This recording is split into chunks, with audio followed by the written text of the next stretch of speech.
அனைவருக்கும் கிருஷ்ண ஜெயந்தி நல்வாழ்த்துக்கள். Hello friends, welcome to Akshata cooking channel. இன்றைக்கி ஸ்பெஷல். இன்றைக்கி வீடியோவில் வரப்போகிற கிருஷ்ண ஜெயந்திக்காக நம்ம எப்படி ஈஸியாக ஒரு 5 விதமான பலகாரங்கள் செய்யலாம் அப்படிங்கிறது தான் வீடியோவில் பார்க்க போகிறோம். நம்ம ஒர்க்கிங் விமனாக இருக்கோம் அப்படின்ற போது நம்ம மாவு அரைச்சி சலித்து நம்ம இந்த பலகாரம்லாம் செய்யணும் அப்படிங்கும்போது கொஞ்சம் லேட் ஆகும். இன்றைக்கி வீடியோவில் நான் ஒரே ஒரு மாவு வச்சு எப்படி நம்ம உப்புச்சீடை, வெள்ளைச்சீடை, உப்பு முறுக்கு, கார முறுக்கு செய்யலாம் அப்படிங்கிறத இன்றைக்கி வீடியோவில் பார்க்க போகிறோம். ஸ்வீட்டுக்காக நான் இன்றைக்கி அவல் லட்டும் செஞ்சுருக்கேன்.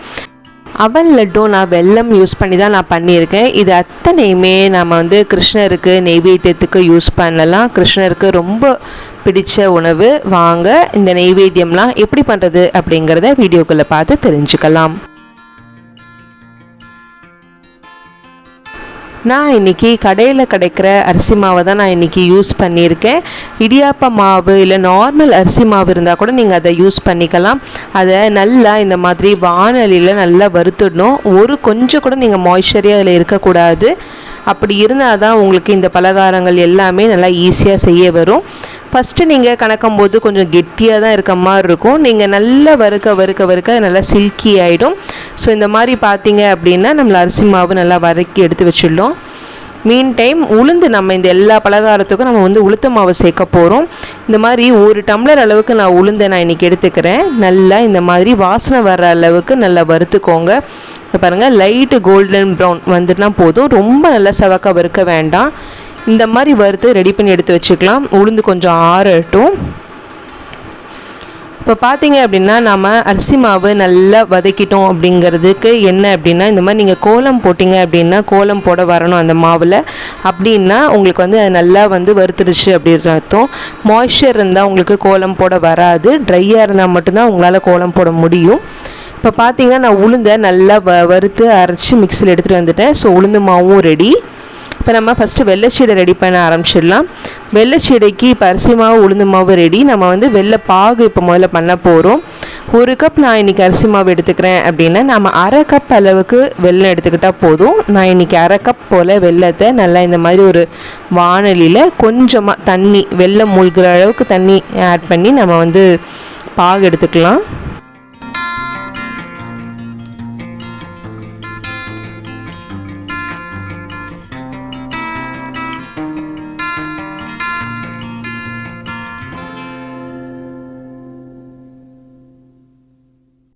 இப்போ பார்த்தீங்கன்னா ஒரு 2 to 3 நிமிஷத்துலேயே இந்த மாதிரி உங்களுக்கு வந்துடும். நல்லா வெல்லம் கரைஞ்சி இந்த மாதிரி ஒரு பாகு வந்துடும்.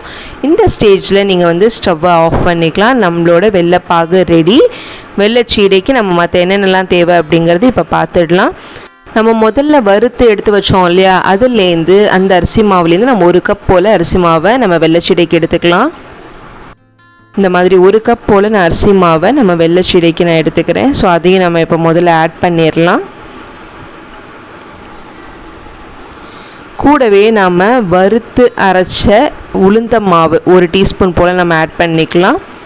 கொஞ்சமாக கூட வெள்ளை எள்ளு, கருப்பு எள்ளு இருந்தாலும் நீங்கள் ஆட் பண்ணிக்கலாம். பட் வெள்ளை எள்ளு இன்னும் நல்லா டேஸ்டியாக இருக்கும். துருவின தேங்காய் 1 டீஸ்பூன் போல் நம்ம ஆட் பண்ணிக்கலாம். கொஞ்சமாக வெண்ணெய் நீங்கள் முதல்ல வெளில எடுத்து வச்சிடணும். அப்போ தான் இந்த மாதிரி உருகி இருக்கும். வெண்ணெய் அல்லது நெய் கூட நீங்கள் 1 டீஸ்பூன் போல் ஆட் பண்ணிக்கலாம். நாம் அப்புறமா காய்ச்சி எடுத்து வச்சுருக்கேன். இப்போ வெள்ளைப்பாகும் இதோட நல்லா மிக்ஸ் பண்ணிடலாம். இதுக்கு தண்ணி எதுவுமே நீங்கள் தேவையில்லை. நம்மளுக்கு வெள்ளைப்பாகில் இருக்க தண்ணியே போதும். நல்லா இந்த மாதிரி மாவு கலக்க வரும்.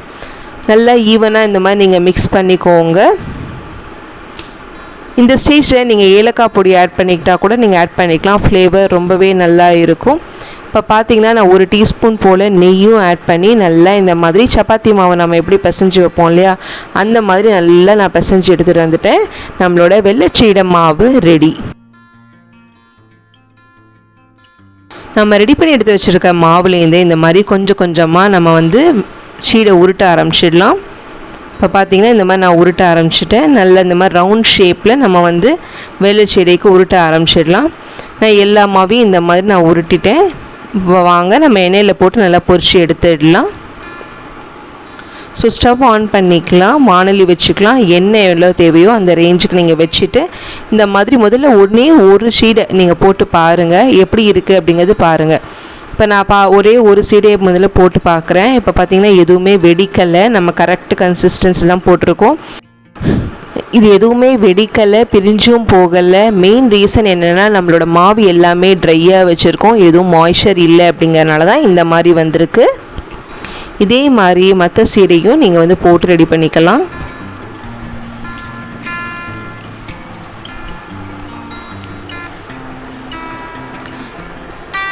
இப்போ பார்த்திங்கன்னா நான் எல்லா வெள்ளை சீடையும் போட்டுட்டேன்.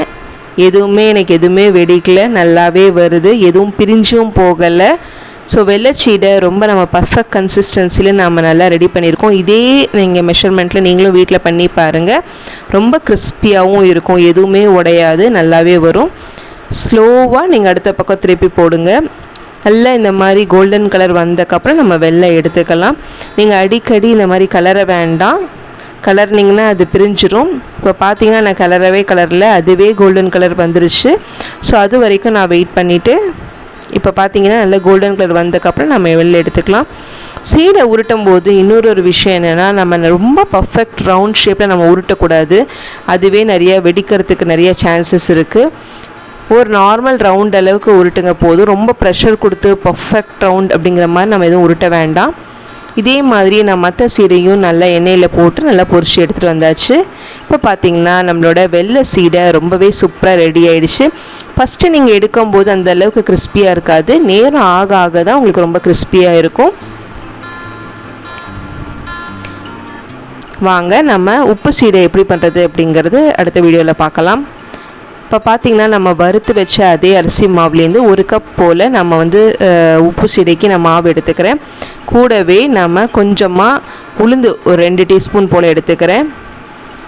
வெள்ளை எள்ளு 1 டீஸ்பூன், துருவின தேங்காய் 1 டீஸ்பூன், கொஞ்சமாக உப்பு. நீங்கள் இந்த ஸ்டேஜில் பெருங்காயம் கூட நீங்கள் ஆட் பண்ணிக்கலாம், நான் ஆனால் பெருங்காயம் ஸ்கிப் பண்ணிக்கிறேன். ப்ளஸ் கொஞ்சமாக உருக்கின வெண்ணெய் ஆட் பண்ணிக்கிறேன். ஸோ நல்லா இந்த மாதிரி ஈவனாக மிக்ஸ் பண்ணிக்கலாம். நீங்கள் வெண்ணெய்க்கு பதிலாக நான் சொன்ன மாதிரி நெய் கூட நீங்கள் போட்டுக்கலாம், ஆப்ஷனல் தான். வெண்ணெய் ஆட் பண்ணுறதா இருந்தீங்கன்னா ஃப்ரிட்ஜ்லேருந்து முதல்ல ஒரு அரை மணி நேரத்துக்கு முன்னாடி எடுத்து வச்சுக்கோங்க. கொஞ்சம் கொஞ்சமாக தண்ணி தெளிச்சுட்டு இந்த மாதிரி சப்பாத்தி மாவு மாதிரி நீங்கள் பிசைய ஆரம்பிச்சிடுங்க.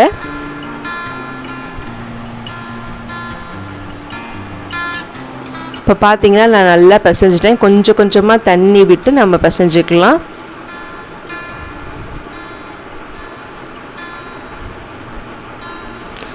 நம்மளோட உப்பு சீடைக்கான மாவு ரெடி. இதையும் அதே மாதிரி தான் ரொம்ப பர்ஃபெக்டாக ப்ரெஷர் கொடுத்து ரவுண்ட் ஷேப்பில் உருட்ட வேண்டாம். நார்மலாக நீங்கள் வந்து லேஸாக நீங்கள் இந்த மாதிரி ரவுண்ட் ஷேப் பண்ணாலே போதும். ரொம்ப அழுத்தி நீங்கள் பண்ணிங்கன்னா வெடிக்கிறதுக்கு நிறைய சான்சஸ் இருக்குது. நாம் ரெடி பண்ணி எடுத்து வச்சுருக்க மாவில் இந்த மாதிரி நான் எல்லா உப்பு சீடையும் நான் இந்த மாதிரி குட்டி குட்டியாக உருட்டி எடுத்துகிட்டு வந்துட்டேன். இதை நம்ம எண்ணெயில் போட்டு நல்லா பொரிச்சு எடுத்துக்கலாம். கேஸ் வந்து எப்பவுமே லோ டு மீடியம் ஃப்ளேம்லேயே வச்சுக்கோங்க, ஹை ஃப்ளேமில் வைக்காதீங்க. இதுக்கு மெயினாக கவனிக்க வேண்டிய 3 விஷயங்கள் என்னென்ன அப்படின்னா, அரிசி மாவை நல்லா ட்ரையாக வறுத்துக்கணும், கொஞ்சம் கூட மாய்ஸ்சர் இருக்கக்கூடாது.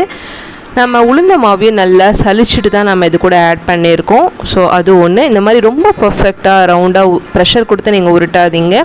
நார்மலாக சின்ன சின்ன ஒரு ரவுண்டு போல் உருட்டினாலே போதும், உங்களுக்கு நல்லாவே வரும். இன்கேஸ் நீங்கள் உப்பு சீடையில் பெருங்காயம் சேர்க்குறீங்க அப்படின்னா பெருங்காயத்தையும் நல்லா இந்த மாதிரி சலிச்சுட்டே செய்யுங்க, அப்போ தான் வெடிக்காமல் இருக்கும். இப்போ பார்த்தீங்கன்னா ரொம்ப சூப்பராக நம்ம ரெடி ஆகிட்டுருக்கு. இது இன்னும் கொஞ்சம் கோல்டன் கலர் வரணும், வந்ததுக்கப்புறம் நம்ம பார்க்கலாம். ஸ்டவ்வை நல்லா லோ டு மீடியம் ஃப்ளேம்லேயே வச்சுக்கோங்க. ஹை ஃப்ளேமில் வச்சுக்கிட்டிங்க அப்படின்னா வெளியில் மட்டும்தான் உங்களுக்கு கிறிஸ்பியாக இருக்கும், உள்ளுக்குள்ளே வெந்திருக்காது. ஸோ நல்லா லோ ஃப்ளேம்லேயே வச்சு நல்லா வதக்குங்க. இதுக்கு ஒரு 5 மினிட்ஸ் ஆகும். இப்போ பார்த்தீங்க அப்படின்னா நல்லா உள் பக்கமும் சரி வெளியிலையும் சரி நல்லா வெந்துருச்சு. ஸோ இந்த மாதிரி கலர் வந்துட்ட அப்புறம் நீங்கள் வந்து சீடையை நீங்கள் எடுத்துக்கலாம் வெளில. இப்போ பார்த்தீங்கன்னா நம்ம சீடை ரெடி ஆகிடுச்சு. ஸோ நம்ம வந்து ட்ரான்ஸ்ஃபர் பண்ணிக்கலாம். இதே மாதிரி நம்ம ரெடி பண்ணி எடுத்து வச்சுருக்க மற்ற உப்பு சீடையும் எண்ணெயில் போட்டு நல்லா பொரிச்சு எடுத்துக்கலாம். உப்பு சீடை ரெடி ஆகிடுச்சு. அடுத்து நம்ம வந்து முறுக்கு பண்ண ஆரம்பிச்சிடலாம். முறுக்குக்கும் நம்ம எடுத்து வச்சுருக்க அதே அரிசி மாவில் 1 டம்ளர் போல் நான் அரிசி மாவு எடுத்துக்கிறேன். அதுக்கு இந்த மாதிரி 2 டீஸ்பூன் போல் நம்ம உளுந்து மாவு ஆட் பண்ணிக்க போகிறோம். கொஞ்சமாக ஜீரகம் நான் ஆட் பண்ணிக்கிறேன். ஜீரகம் அல்லது ஓமம் கூட நீங்கள் ஆட் பண்ணிக்கலாம். நான் இன்றைக்கி ஜீரகம் ஆட் பண்ணிக்கிறேன். கொஞ்சமாக உப்பு ஆட் பண்ணிக்கிறேன். உப்பு கூட கொஞ்சமாக உருக்குன வெண்ணெய் அதையும் நம்ம ஆட் பண்ணிக்கலாம். இந்த ஸ்டேஜில் ஆட் பண்ணிவிட்டு நல்லா இந்த மாதிரி முதல்ல தண்ணி ஆட் பண்ணுறதுக்கு முன்னாடி நல்லா இந்த மாதிரி மிக்ஸ் பண்ணிக்கோங்க. மிக்ஸ் பண்ணிட்டக்கப்புறம் நம்ம தண்ணி ஆட் பண்ணிக்கலாம். இப்போ பார்த்திங்கன்னா நல்லா மிக்ஸ் பண்ணிவிட்டு தண்ணி ஆட் பண்ணிவிட்டு நான் இந்த மாதிரி மாவு பத்துக்கு ரெடி பண்ணி எடுத்து வச்சுருக்கேன். இதில் நம்ம முறுக்கு பிழிய ஆரம்பிச்சிடலாம். நாம் பிசைஞ்சு எடுத்து வச்சுருக்க முறுக்கு மாவுலேருந்து கொஞ்சமாக முறுக்கு மாவு எடுத்துகிட்டு இந்த மாதிரி முறுக்கு அச்சில் போட்டு நம்ம முறுக்கு பிழிய ஆரம்பிச்சிடலாம். இப்போ பார்த்திங்கன்னா என்கிட்ட கன் ஷாட் மாதிரி ஒன்று இருக்குது. அந்த கன் ஷாட் அச்சில் தான் நான் இன்றைக்கி முறுக்கு பிழியிறேன். இந்த மாதிரி எட்ஜஸ் எல்லாம் நல்லா இந்த மாதிரி அமுத்தி விட்டுருங்க உள்ளுக்குள்ளே. அப்போ தான் உங்களுக்கு வந்து எண்ணெயில் பொரிக்கும் போது அது பிரிஞ்சு வராது. நம்ம பிகினஸாக இருக்கோம் அப்படின்னா நீங்கள் இந்த மாதிரி வானொலியோட பின் பக்கத்தில் நீங்கள் இந்த மாதிரி முறுக்கை நீங்கள் ரெடி பண்ணிவிட்டு அதுக்கப்புறம் நீங்கள் எண்ணெயில் போடலாம். அப்படி இல்லைன்னா டைரெக்டாக கூட நீங்கள் எண்ணெயில் இந்த மாதிரி முறுக்கு பிழிஞ்சிக்கலாம். நான் 2 விதமாகவும் உங்களுக்கு செஞ்சு காமிக்கிறேன்.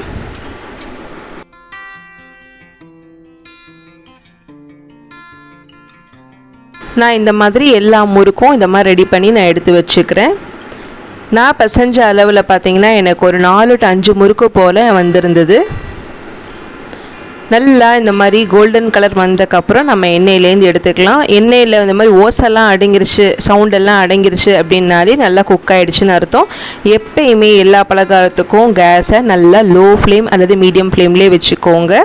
அப்போ தான் உங்களுக்கு உள்ளேயும் மாவு நல்லா வேகும். இப்போ பார்த்திங்கன்னா நம்மளோட முறுக்கு ரெடி. இதே நீங்கள் மாவில் கார முறுக்கு நீங்கள் செய்யலாம். கார முறுக்குக்கு என்ன அப்படின்னா நீங்கள் கொஞ்சமாக கார பொடி 1 டீஸ்பூன் போல் நம்ம ஆட் பண்ணிக்கலாம். அதை நல்லா இந்த மாதிரி மிக்ஸ் பண்ணிக்கோங்க. மிக்ஸ் பண்ணிவிட்டு நம்ம வந்து முறுக்கு பிழிய ஆரம்பிச்சிடலாம். நான் டைரெக்டாக கன் ஷாட் யூஸ் பண்ணி இப்போ பார்த்தீங்க அப்படின்னா நான் வானலிலே நல்லா டைரக்ட் ஆயிலே நான் இந்த மாதிரி பொழியிறேன்.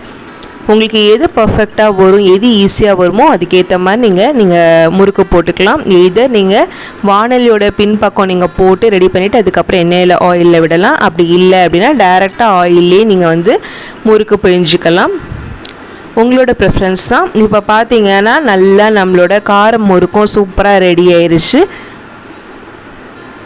நல்லா கிறிஸ்பியாக ரெடி ஆயிடுச்சு. சட்டுன்னு நம்ம ஈஸியாக உப்பு சீடை, வெள்ளை சீடை, உப்பு முறுக்கு, கார முறுக்கு ரெடி பண்ணிட்டோம். இப்போ நம்ம ஸ்வீட்டு செய்ய ஆரம்பிச்சிடலாம்.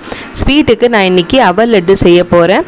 அவல் லட்டுக்கு நான் வந்து 1 டம்ளர் போல் நல்ல இந்த மாதிரி மெல்லிசான அவல் நான் எடுத்துக்கிறேன். நீங்கள் கெட்டி அவல் கூட நீங்கள் யூஸ் பண்ணலாம். நான் இன்றைக்கி மெல்லிசான அவல் 1 டம்ளர் போல் நான் இன்றைக்கி எடுத்துக்கிறேன். நல்லா இந்த மாதிரி வாசனை வர அளவுக்கு வறுத்துக்கோங்க. அது கொஞ்சம் கிறிஸ்பி ஆகிற வரைக்கும் நம்ம வறுத்துக்கலாம். இப்போ பார்த்தீங்கன்னா நல்லா இது வந்து கிறிஸ்பி ஆயிடுச்சு. அவல் நல்லா வந்து வெந்துருச்சு. இந்த ஸ்டேஜில் இது கூட நம்ம துருவின தேங்காய் இந்த மாதிரி ஒரு 1/2 டம்ளர் போல் நான் துருவின தேங்காவை இந்த அவலோடையும் நான் மிக்ஸ் பண்ணிவிட்டு நல்லா அந்த மாய்ஸ்சர் போகிற அளவுக்கு நம்ம வந்து வறுத்துக்கலாம். இந்த லட்டை நீங்கள் இனிவே 2 நாள் to 3 நாள் தான் நீங்கள் வச்சுக்கலாம். 2 to 3 days மேக்ஸிமம் நீங்கள் வச்சுக்கலாம். ஏன்னா நம்ம தேங்காய் சேர்த்துருக்கோம் அப்படிங்கிறனால. நல்லா அவலும் தேங்காயும் நல்லா வறுத்து எடுத்துட்டோம். நல்லா கூல்டவுன் ஆனதுக்கப்புறம் இந்த மாதிரி மிக்சியில் போட்டு நம்ம பொடிச்சு எடுத்துகிட்டு வந்துடலாம்.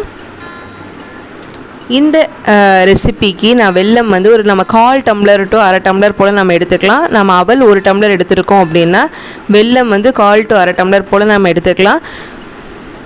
சுகர் உங்களுக்கு கொஞ்சம் ஜாஸ்தியாக தேவை அப்படின்னும்போது நீங்கள் 1/2 டம்ளர் எடுத்துக்கலாம். கூடவே ஃப்ளேவருக்காக நான் ஏலக்காய் பொடி கொஞ்சமாக 1 டீஸ்பூன் போல் நான் இன்றைக்கி ஆட் பண்ணியிருக்கேன். நாம் வறுத்து எடுத்துகிட்டு வந்த அவலையும் தேங்காவையும் நல்லா மிக்சியில் பொடி பண்ணி எடுத்துகிட்டு வந்துட்டோம். அதுக்கப்புறம் நீங்கள் வெல்லத்தை சேருங்க. முதல்ல சேர்த்துட்டிங்கன்னா உங்களுக்கு அவல் பொடி ஆகாது. இப்போ பார்த்திங்கன்னா வெல்லத்தையும் சேர்த்துட்டு நான் நல்லா பொடி பண்ணி எடுத்துகிட்டு வந்துட்டேன். இந்த ஸ்டேஜில் நீங்கள் நெய்யில் வறுத்த முந்திரி அல்லது திராட்சை போட்டு கூட நீங்கள் இந்த மாதிரி லட்டு ப்ரிப்பேர் பண்ண ஆரம்பிச்சிடலாம். நான் இன்றைக்கி எதுவுமே சேர்க்கலை. வித்தவுட் கீ தான் நான் இன்றைக்கி பண்ண போகிறேன். அது ஆப்ஷனல் தான். நான் இந்த மாதிரி நெய் சேர்க்காமே நான் நம்மளோட அவல் வெள்ளை லட்டை இந்த மாதிரி குட்டி குட்டி லட்டாக நான் வந்து ப்ரிப்பேர் பண்ண போகிறேன். இப்போ பார்த்திங்கன்னா எல்லா லட்டும் நான் ப்ரிப்பேர் பண்ணியாச்சு. இன்றைக்கி கிருஷ்ண ஜெயந்திக்கு சட்டுன்னு ஈஸியாக செய்யக்கூடிய ஒரு 5 பலகாரங்கள் தான் இன்றைக்கி வீடியோவில் பார்த்துருக்கோம். அவல் லட்டு, உப்பு முறுக்கு, கார முறுக்கு, வெள்ளச்சீடை, உப்பு சீடை அத்தனையுமே நம்ம ஒரே ஒரு மாவை வச்சு நம்ம ஈஸியாக ரெடி பண்ணிட்டோம். கண்டிப்பாக இந்த வீடியோ உங்களுக்கு யூஸ்ஃபுல்லாக இருக்கும்னு நான் நம்புகிறேன். நீங்கள் எல்லா பொருளையும் ரெடி பண்ணி எடுத்து வச்சிட்டிங்க அப்படின்னா இதுக்கு மொத்தமாகவே குக்கிங் டைம் ஒரு 1/2 hour தான் ஆகும். நம்ம சட்டுன்னு ஈஸியாக செஞ்சிடலாம். இந்த வீடியோ உங்களுக்கு பிடிச்சதுன்னா லைக், ஷேர், கமெண்ட் பண்ணுங்கள். நம்ம சேனலில் புதுசாக பார்க்குறவங்க அக்ஷதா குக்கிங் சேனலுக்கு மறக்காமல் சப்ஸ்கிரைப் பண்ணி வச்சுக்கோங்க. தேங்க்யூ. ஹாப்பி கிருஷ்ண ஜெயந்தி.